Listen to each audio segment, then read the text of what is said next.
नमस्कार साथियों, आपके अपने YouTube चैनल विश्रांत एजुकेशन पर आपका हार्दिक स्वागत है, अभिनंदन है। आज हम पढ़ेंगे पृथ्वीराज चौहान के बारे में। इम्पोर्टेंट प्रश्न है, उनके बारे में हम जानेंगे कि कौन कौन से प्रश्न हैं वो परीक्षा में आने योग्य है। तो आज का पहला प्रश्न है, पृथ्वीराज चौहान का जन्म कब व कहाँ होता है।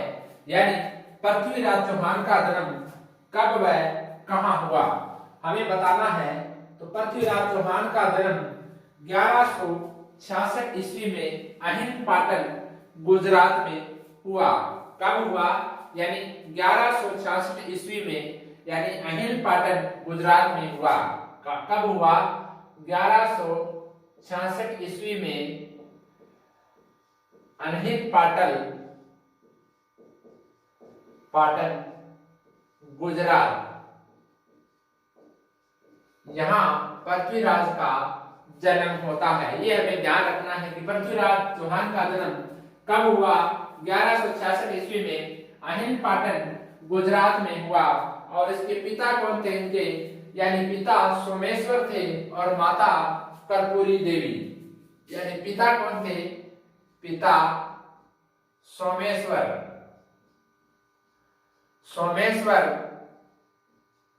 और माता कर्पूरी देवी। कौन थी?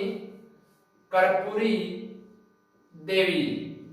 ये हमें ध्यान रखना है कि पृथ्वीराज चौहान का जन्म 1166 ईस्वी में होता है, अहिन पाटन गुजरात में होता है। इनके पिता सोमेश्वर थे और माता इनकी कौन थी? कर्पूरी देवी थी, जो कि है दिल्ली के अनंतपाल तोमर की पुत्री थी। कौन थी? यानी दिल्ली के शासक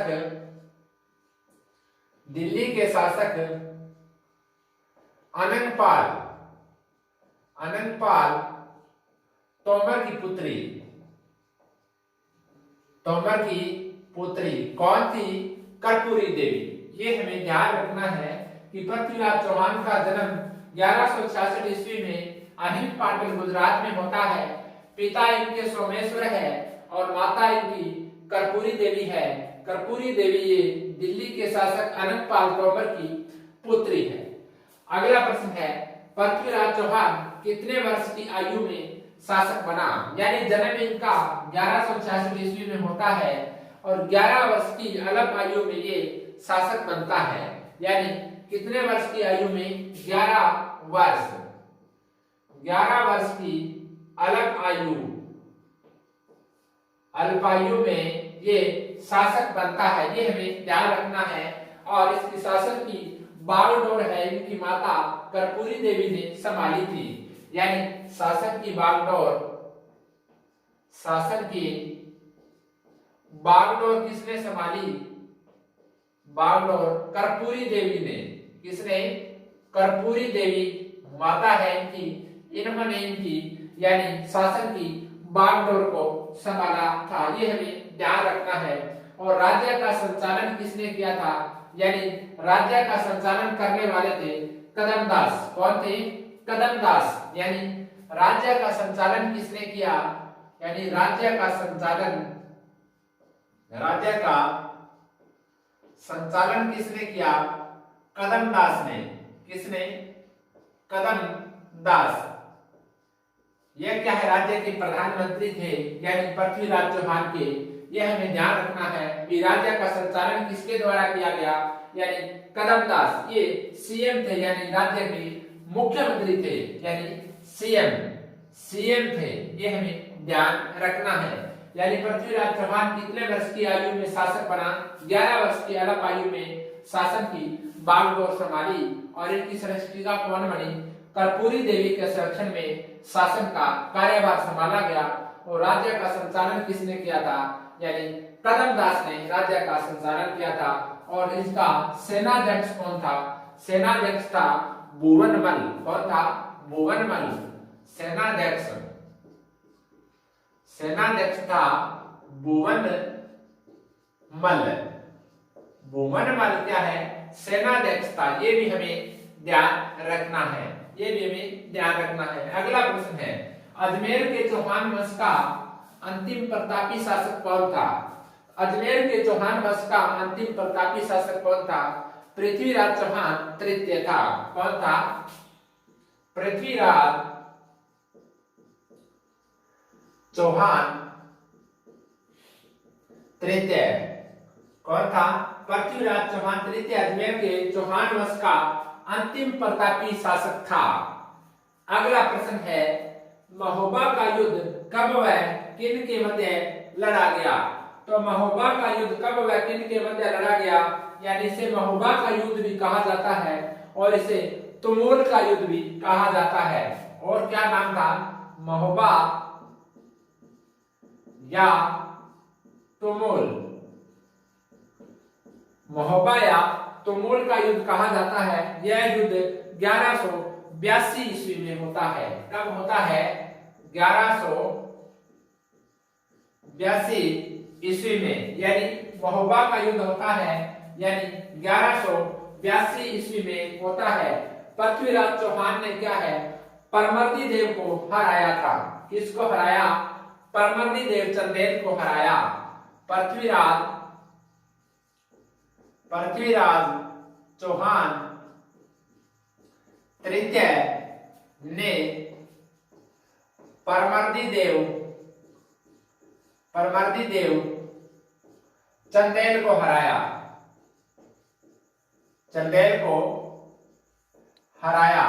और परमर्दी देव के जो सेनापति कौन थे? आला और उदल। कौन थे? सेनापति थे आला और उदल। यानी परमर्दी देव के सेनापति कौन थे? आला व उदल। ये दो सेनापति थे परमर्दी देव के। ये हमें ध्यान रखना है। प्रश्न पूछा जाता है कि परमर्दी देव के सेनापति कौन थे? तो परमर्दी देव के सेनापति कौन थे? आला और उदल दो सेनापति परमर्दी देव चंदेल के थे। ये हमें ध्यान रखना है। अगला प्रश्न है, तराइन का प्रथम युद्ध कब व किसके मध्य हुआ? यानी तराइन का प्रथम युद्ध कब व किसके मध्य हुआ? तो तराइन का प्रथम युद्ध हुआ था 1191 ईस्वी में हुआ था। यानी पृथ्वीराज चौहान तृतीय व मोहम्मद गौरी के मध्य हुआ था। यानी कब हुआ?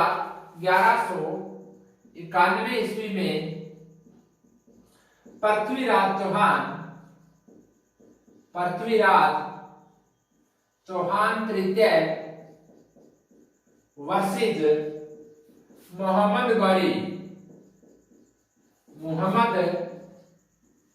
गौरी के मध्य हुआ था। इसमें क्या है? गौरी हार जाता है। गौरी इस युद्ध में क्या हो जाता है? हार जाता है। गौरी हार जाता है। ये हमें ध्यान रखना है। और वापिस क्या है? मोहम्मद गौरी हारने के बाद यानी वापिस गजनी चला जाता है। कहां चला जाता है? गजनी चला जाता है। और एक वर्ष रुकने के बाद दोबारा फिर क्या है? ये पृथ्वीराज के साथ युद्ध होता है। अगला प्रश्न पढ़ते हैं हम। तराइन के द्वितीय युद्ध में कौन विजयी हुआ?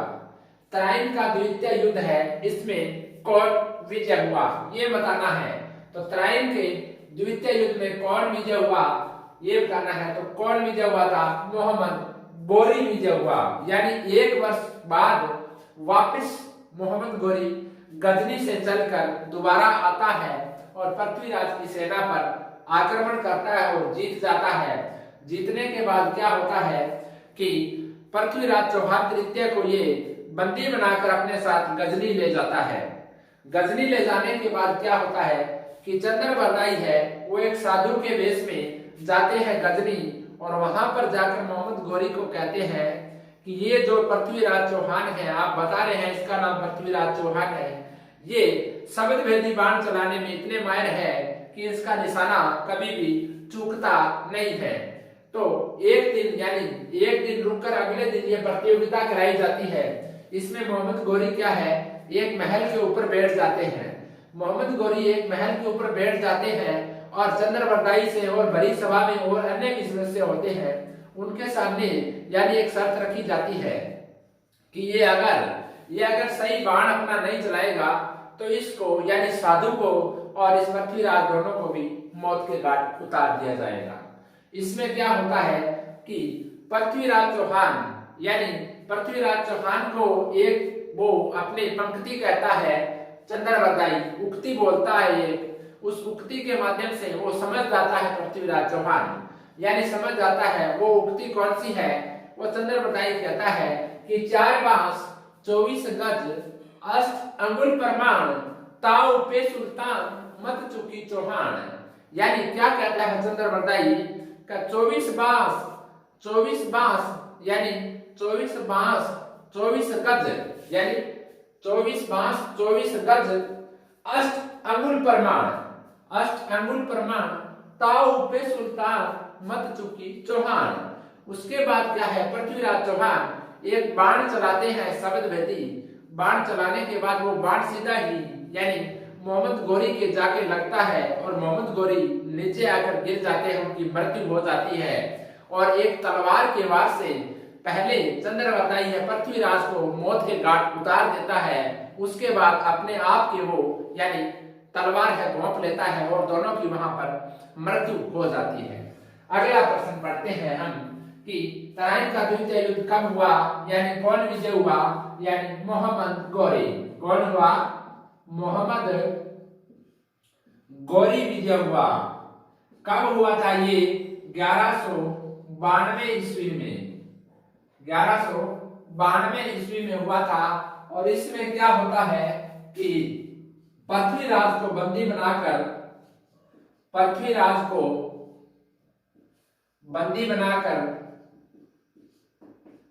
बनाकर गजनी ले जाया जाता है। कहां? गजनी ले जाया जाता है। किसके द्वारा? मोहम्मद गोरी के द्वारा। यानी मोहम्मद गोरी ने क्या है, पृथ्वीराज को बंदी बनाकर अपने साथ गजनी ले गया। अगला प्रश्न है 4 बांस 24 गज 8 अंगुल प्रमाण ताऊ पे चौहान मत चुके चौहान। ताऊ पर सुल्तान मत चुके चौहान। यह उक्ति किसकी है? तो यह उक्ति है चंद्रवरदाई, जो पृथ्वीराज चौहान के आश्रित कवि थे। यानी किसकी उक्ति है? यह चंद्रवरदाई की है। किसकी है? चंद्रवरदाई की। ये हमें ध्यान रखना है। किसकी उक्ति है ये? 4 बांस 24 गज 8 अंगुल प्रमाण ताऊ पे सुल्तान रे मत चुकी चौहान। यह उक्ति है चंद्रवरदाई की। ये हमें ध्यान रखना है। अगला प्रश्न है पृथ्वीराज चौहान ने अजमेर में कौन से विभाग की स्थापना की? तो पृथ्वीराज चौहान ने अजमेर में कला एवं साहित्य विभाग की स्थापना की। किसकी की? कला एवं साहित्य विभाग की स्थापना की। पृथ्वीराज चौहान ने अजमेर में कला एवं साहित्य विभाग की स्थापना की। ये हमें ध्यान रखना है। और ये तराइन का युद्ध है। ये तराइन कहाँ है? तराइन करनाल हरियाणा में है। तराइन कहाँ है? तराइन यहां नोट कर लेते हैं। तराइन करनाल हरियाणा में है। करनाल हरियाणा में स्थित है। ये हमें ध्यान रखना है। अगला प्रश्न है चंद्रवरदाई पृथ्वीराज चौहान का मित्र था। इसका वास्तविक क्या नाम था? यानी चंद्रवरदाई का वास्तविक क्या नाम था, ये हमें बताना है। तो पृथ्वी भट्ट या वल्लादी इसका वास्तविक नाम था। पृथ्वी भट्ट या वल्लादी ये इसका क्या है? चंद्रवरदाई का यानी वास्तविक नाम था पृथ्वी भट्ट या वल्लादी। अगला प्रश्न है पृथ्वीराज के दरबार में कौन कौन से कवि रहते थे? तो कौन कौन से कवि रहते थे? एक तो था वागीश्वर। कौन था? वागीश्वर। और जनार्दन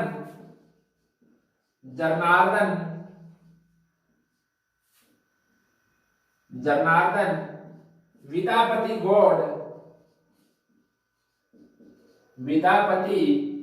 गौड़ यानी वागीश्वर, जनार्दन, विद्यापति गौड़ और एक और था विश्वरूप। कौन था? विश्वरूप यानी ये पृथ्वीराज चौहान के दरबार में कवि रहते थे। कौन कौन से थे? वागीश्वर था, जनार्दन था, विद्यापति गौड़ था और विश्वरूप था। ये पृथ्वीराज चौहान के आश्रित कवि थे। अगला प्रश्न है, मोहम्मद गौरी ने अजमेर को जीतने के बाद अजमेर का कार्यभार किसे सौंपा? तो मोहम्मद गौरी ने क्या है, अजमेर को जीतने के बाद यानी अजमेर का कार्यभार किसे सौंपा? यानी पृथ्वीराज चौहान के पुत्र गोविंदराज को सौंपा। किसको सौंपा? पृथ्वीराज चौहान के पुत्र पृथ्वीराज चौहान तृतीय के पुत्र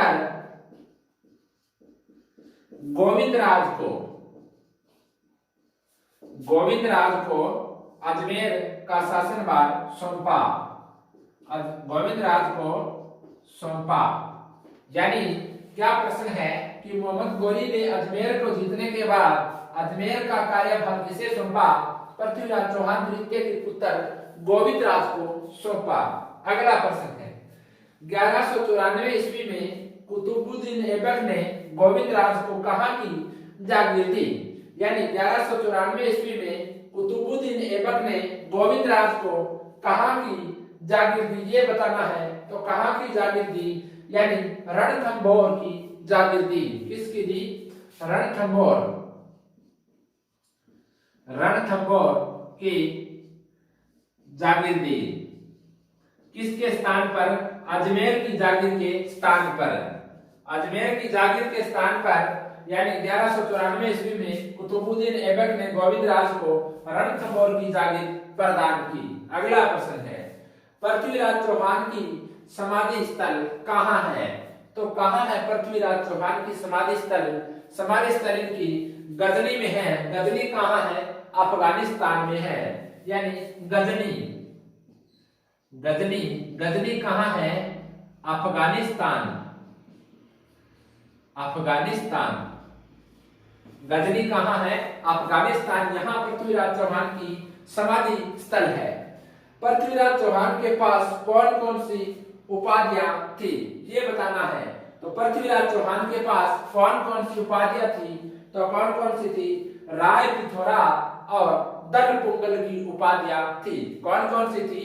राय पिथौरा और दल पुंगल। कौन कौन सी थी? यानी राय पिथौरा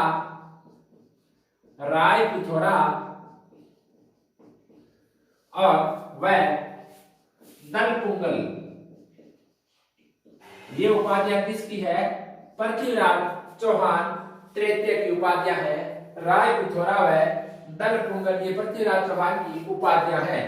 पृथ्वीराज चौहान कहाँ के राजा को हराकर उसकी पुत्री के साथ विवाह किया?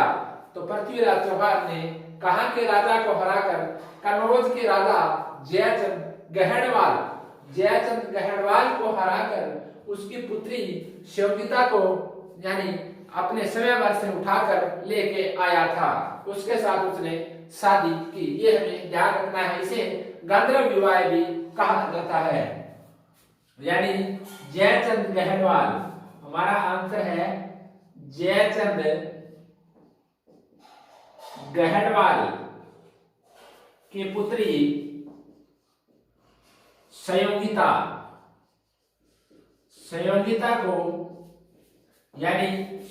को स्वयंवर से उठाकर लाया था।